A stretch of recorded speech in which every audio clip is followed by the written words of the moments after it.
Hi.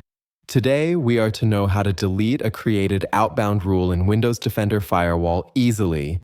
I will be showing 2 ways to do it. So, firstly, go to Start, type Firewall, go to Windows Defender Firewall, come to Advanced Settings, then Outbound Rules. Here at the top, all the red or cross names you can see are created by me. I would like to delete Photoshop 25 from the list. Right-click and delete. It's deleted. Same way you can delete the other rules you have created earlier.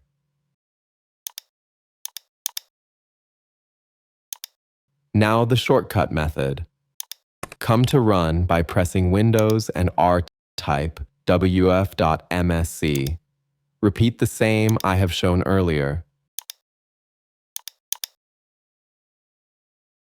So, this is the way you can simply remove or delete your created outbound rules for any program or software easily. Please be with us and also subscribe to Inspire. Goodbye.